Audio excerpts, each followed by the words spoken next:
Hi, welcome to Goodwill of Northwest Ohio's newest video at this time. Now going over Microsoft Outlook. In previous videos we did go over Word and Excel, both in 2016 versions. And now we're going to start with our email program.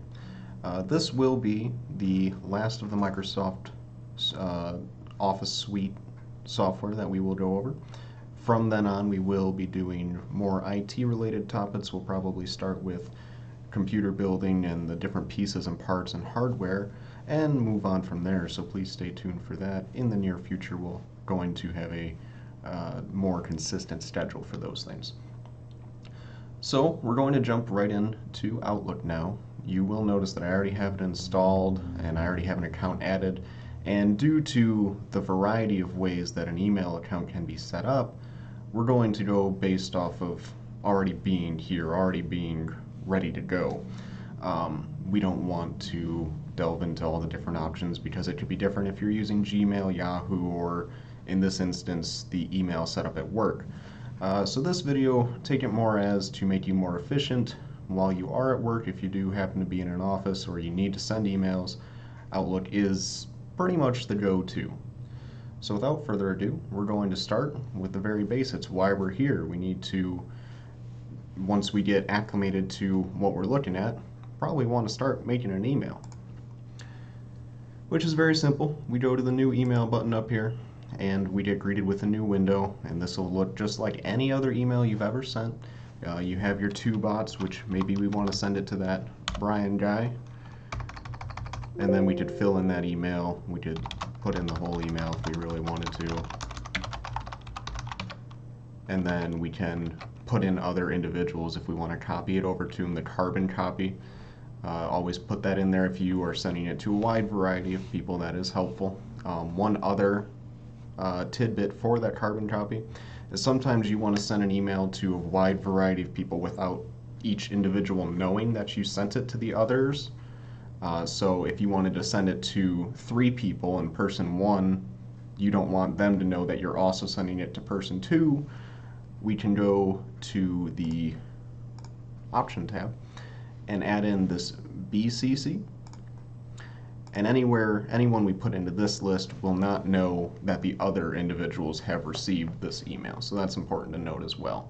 It doesn't come up too often, but every once in a while. We'll want to put in our subject,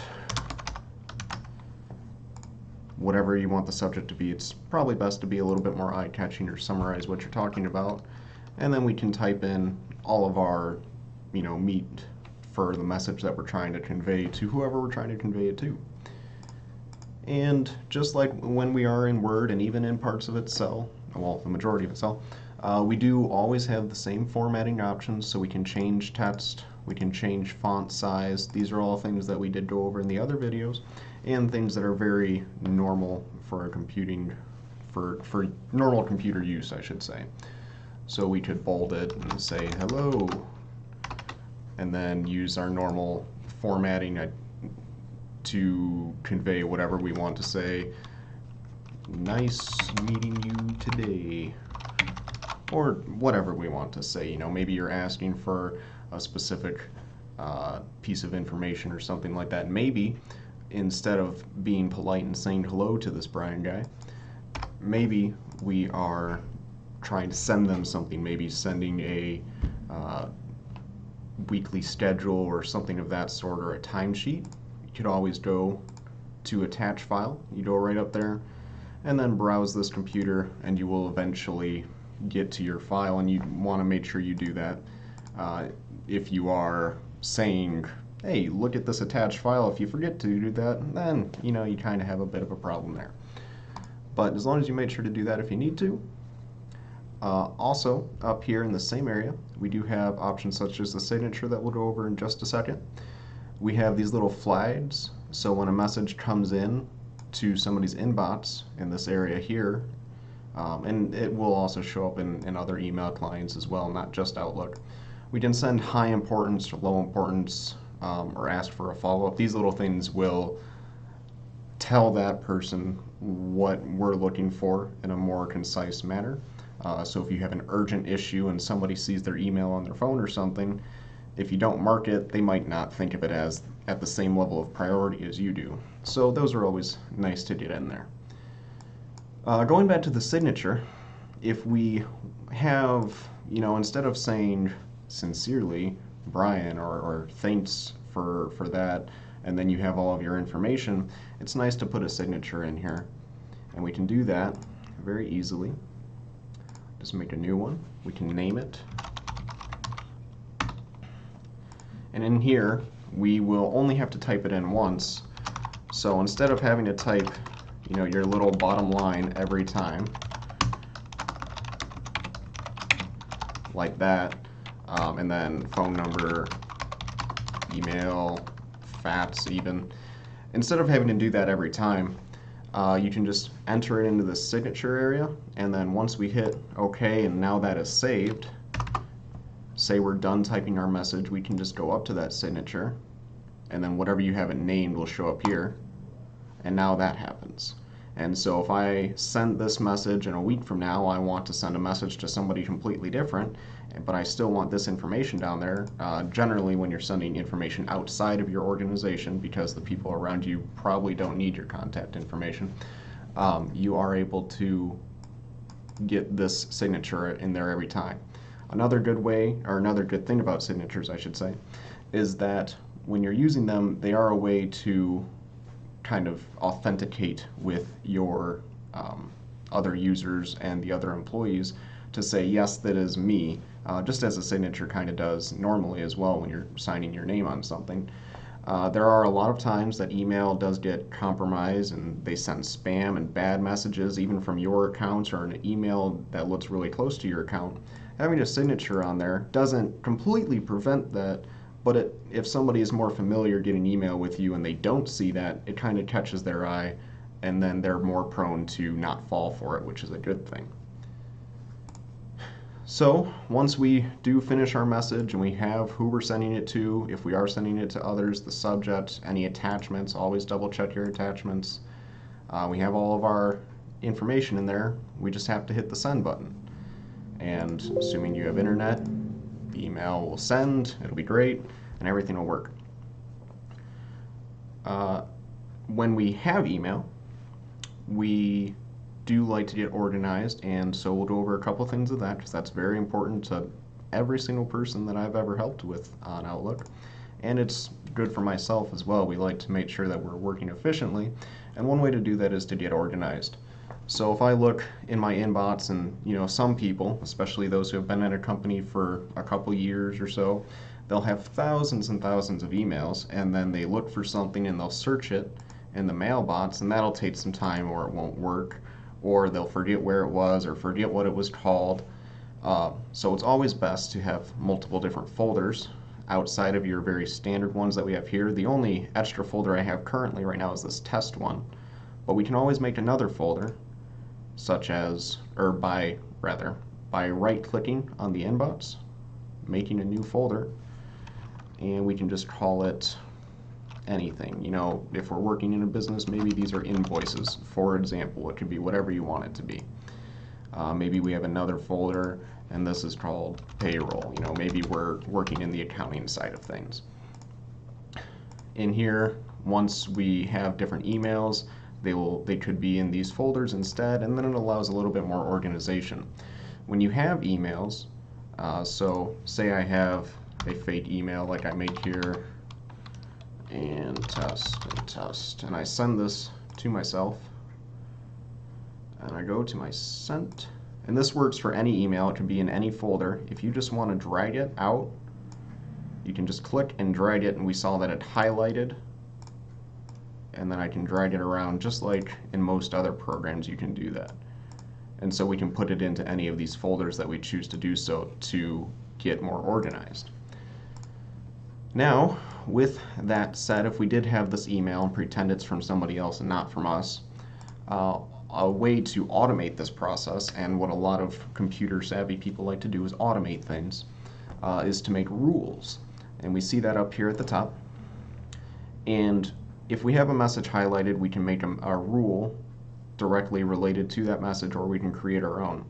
And now when I say rule, what I'm referring to is when you set one up, Outlook will get your message, get your email message from whoever sent it to you, and it will put it in your inbox. But if there's a rule that says if it's from Brian or if it's from Sally or whoever, to move it to a very specific folder on its own, or if it has a specific subject. We had an individual who was receiving resumes, and he wanted those resumes in a very specific folder so that way he knew to look for those, and that way nothing gets lost. You're able to do that all from creating a rule. So for this one specifically, just to give an example, I went to create a rule, and I can say any message from this account, and then whoever it's sent to, you can use all of this criteria, or as much or as little as you want to better organize it. And we would want to move it to a very specific folder. So let's say this was an invoice, or we normally get invoices from this account, purely as an example. We will send anything from this account will go to this folder automatically, and we'll hit OK. Now if I run this rule now, it automatically moved that email here, and now any other email that we ever get from that sender will also go to that same folder. So that's a very, very helpful tool, and we will kind of want to go over that a couple times. So, because there's a couple different ways as we see here. So if you have a message highlighted, it will normally do rules directly related to that message. But if you go up to rules and go to manage rules and alerts and make a new rule, you can do this ahead of time or add more rules to a specific type of message, things like that. So first, we're going to just pick one of these templates, and we can say we want to move messages from somebody specific to a specific folder, or we can go from words in the subject. So if you get an automated message, let's say every week, let's say you get a time report, and you don't want that in your inbox because you think it might get lost or it's annoying, it's cluttering, you can move messages with specific words, and that email will probably always have the same title or around the same title. And you can then go from here with specific words, and then we can add the specific words. So for example, if it was time report, and we'll just add that. And then we could move it to the specified folder, pick that, and then by that logic, anytime we get an email with the words that we put in there, that time report in this example, it will automatically move to the payroll folder. This is a very, very important step that a lot of people overlook, and then you see 57,000 emails in their inbox and they don't know where something's at, and they're trying to get help or they're trying to figure something out on their own, and it makes things way more difficult. So we do like to keep organized, and it helps everybody, yourself or the person trying to help you. So keep that in mind, and then we're just gonna delete these folders in the meantime. Yep. And that one as well. So right-clicking on any of these is how I'm going about that. You have a number of different options. If you had multiple folders, you could copy them per se. You could mark things as read or unread if you wanted to kind of remind yourself to do something. Or favorites will pop up closer to the top, or under this list is what I'm referring to by that. Past that, these cleanup folders and other options are not used as often. They're more for archiving purposes, so don't really get too wrapped up in those. Those happen more well after a long period of time, and most organizations will have some type of policy in place that you don't need to do that, so I wouldn't worry too much about those options. If you're using it for your home use, you're probably not getting as many emails as you would from a work account, so you don't need to worry about the space, because thousands upon thousands of emails does add up to some amount of space on your hard drive because they are files, but not enough to really concern yourself, so don't worry about anything like that really. Now that we've gone over the very basics and some management on there, we do have these other tabs of Outlook. So for example, our contacts. Now this account is very lonely, as we see here. But if we had a contact of somebody that we knew that we emailed pretty frequently, we could make that, and we could add in all their information here. Once we add in their name, and you can add in as much or as little as you want to. None of this is required fields. But the more information you have, the better, because if you wanted to put somebody's email in here and then save it, when you go to make a new message, you could, instead of having to type their full email ahead or in the header the whole time, you can just start it and it should autofill, or search from your list if it for some reason doesn't autofill once you start typing in, which is really helpful when you have a long Polish name like myself. So that will be contacts. That will fill up pretty rapidly if you do want to open that up.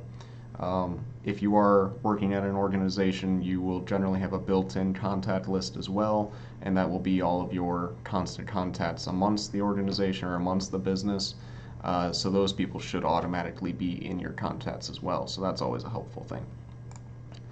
Lastly, in terms of important tabs, we have the calendar, and the calendar gets a lot of work. You can put your appointments in here by simply right-clicking on a day, making a new appointment, filling in the information as you need to.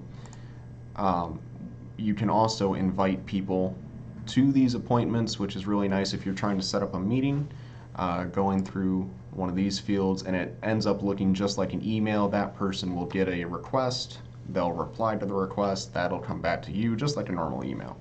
Outlook is really good at doing all of those things.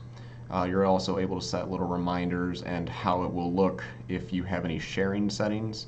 Other people might see it as just busy time or anything like that, but that doesn't come up too terribly often for most people. Other than that, you can still attach things. Like I said, this is just a normal email whenever you're making a meeting request. So we won't send anything now. You could also set up reoccurring appointments, reoccurring events, anything like that. You get a lot of organization in here as well. Just like in the rest of this program, we're able to use this top bar to really navigate if we have any issues. So it could be, maybe we just want to look at the work week if we're lucky enough to work Monday through Friday, or maybe the full week, maybe a month, so on and so forth. But all of this is fairly easy to do. If you're ever looking for something, if you ever feel like you're a little lost on something, you just right click and then you'll have all of your options there. That gets you to the properties of anything you click on. So this guy here has nothing going on. You know, maybe he needs to fill up a schedule. Maybe there is a reoccurring video to make every other week for IT related topics. So maybe he's going to end up doing that starting on the 16th. And we're not going to worry about the specific time per se. Well, let's just try it. So let's pretend at 2 to 2:30. This recurs every 2 weeks on a Friday, and we will end it after 10 times or never. If you have something that's just going to last your entire time, you don't have to worry about that. So we will do that, and then we'll just make IT video Goodwill. And this should, we'll see every other week, it will make our entry into the calendar rather than us having to do it every single time, because that gets a little taxing, and so this kind of automates that process. We set it to end after 10 occurrences, so after 10 2-week periods, we'll see that it stopped showing up, but we could change that as much as we want to. So back to August here, we'll see that we should be able to invite people or do anything like that, just like a normal event, that all those options will still be there for you. When you do have an event showing up in your calendar, Outlook should give you a notification depending on what you set it as. We have this little reminder button, so that will be, this is referring to the time before the set time. So if I have a 15-minute reminder, that means on Friday the 16th at 1:45 p.m. My Outlook will show a notification, or if I have Outlook on my phone attached to this account, my phone will buzz. Anything that's attached to it will notify you so that way you don't miss your meeting. So that's very helpful as well. But that's the majority of the calendar. It should be very helpful to get acclimated to. Setting up events, inviting individuals, all of that is fairly easy. Just again, right click, new appointment, or reoccurring, anything like that. It depends on what your schedule is looking like. And then you're able to do whatever you need to do from there and send those messages. One thing that I have to deal with as the IT guy is that sometimes people are wondering why their messages won't come through, and so we're not going to spend a ton of time on it, but one thing to look at while we're looking at the screen is going to be down here, and we're also going to go to the send and receive folder. So if your email is ever not working, one thing we want to do is make sure that we're connected to whatever you're connected to. Here we have a server that takes care of all of our emails services, but you might be attached to a Gmail or something like that. So that will look different regardless. But as long as it says connected, that's a start. Now, if you have Gmail, Yahoo, AOL, any of those types of webmails, and you have it associated here, those go through different protocols, and we kind of get into more IT-related topics when we start talking about that. What I'm getting at is that they don't always automatically update in the same time frame, depending on the type of protocol. So sometimes we like to do that manually, and we'll see the send and receive or the update folder. If we hit that normally, and because this has no email, it's not going to show up, a little window will pop up. Maybe if I do the update folder, there we go. That window, which pops up very quickly, will appear, and it will attempt to connect to your email server, bring down all those messages, and then send any messages that are for some reason stuck in your outbox or not being sent. So this is an important little thing. It's kind of your own personal troubleshooting. If you're having issues, this would be a starting point. So again, make sure you're connected, and kind of the alternative to that, I can show you. If it said you were working offline, you're not going to send any messages. But if you were connected, like so, then you will presumably be able to work as intended. Now, this brings us to our next point. If you wanted to kind of prepare messages or anything like that, but you don't want to fully send them, or you want to not get the notifications or get new email, or something's going wrong with your email, you can always try to use this work offline button underneath the send and receive. When we do that, we won't be receiving messages, we won't be able to send messages, but we will be able to still use the program as we want to, which can help, especially if you're getting a lot of spam or something like that. There's a wide variety of reasons to use it, but excuse me. But it will disrupt your work if you accidentally select it. So you might never need to actually use it, but you might want to. That's purely up to you.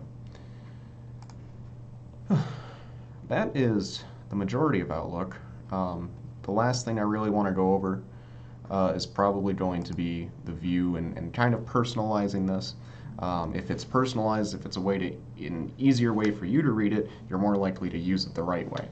So the right way being to actually send the messages and navigate and be able to handle it on your own. So if we go to the View tab, just like in the other Microsoft Office Suite products, we see a whole bunch of options up here, and it really depends on what we want. So we could change the folder pane, the reading pane, and the to-do bar. So for example, everything should start as normal, but if we minimize that, maybe we don't like seeing all of our folders so extensively, so we could change that, or we can turn it off entirely, but I don't really suggest doing that because then you might forget where it's at. So we'll stick to that normal. We could do the reading pane. This will be when you select a message where the actual text, like a small version of the email, will show up. So we can change that so it'll show up down here instead, or it can show up here. That's the reading pane. We don't generally want to turn that off. And then the to-do bar will be, if we add people, these will be on the other side of the screen, and that's kind of just to be used as a set of reminders for yourself more than anything else. So you have all of those options, and you can check or uncheck them as you want. You can also look at your reminders if you did have those like meeting requests or anything like that on your calendar, this is where those would pop up. If you accidentally clicked out of it, you could go back to that. And other than that, we have sorting options, or the message preview. These are purely preferences. These are not terribly important. It's all up to you as what you like. The other last thing I would like to mention in terms of that is that you can edit this as much as you want. So we can change the size of these bars and different portions of the screen, and you're not really going to break too much. If you want to change the view, you can go to these different options up here, and it should help to reset what you're looking at as well, in case you mess something up, so to speak. So I think that is about all I can teach you as a basic overview. Obviously there's always more you could go into, but as an overview, going through how to send an email and how to set up a signature so that way those emails can go out a little bit faster, especially if you send a lot of material. How to set up rules to better organize yourself, and remember that's done up here, and then managing the rules, going to new rule. And then we went into some folder management and everything like that. We do, again, want to make sure we're using the people and the contacts. Depending on the Microsoft app, it might be called people, it might be called contacts. It's the same thing. And then we also have our calendar, and with all of these screens, like I was saying before, if we go to the view, we can personalize it to what makes sense to you as the user. That will only affect your account, so even if you are on a work computer and you change the view, if somebody else logs in on that computer as a different user, it's not going to affect them at all, so I wouldn't worry about that. So that allows you to be as efficient as you want to be. So with that said, as we see here, every other Friday we will be releasing a video for IT topics. So we're going to start probably some just basic hardware overview, and then from there we'll be able to get into some basic troubleshooting and more in depth over time, as we hear feedback or as I come up with ideas. So if you do have any questions, comments, concerns, or thoughts, do please let us know. You can let us know on the video, or you can go to our website, goodwillnwohio.com, our Facebook page as well. And all of those resources are available to you. If you do have any questions, I'd be happy to help you. But other than that, thank you for watching, and have a great day.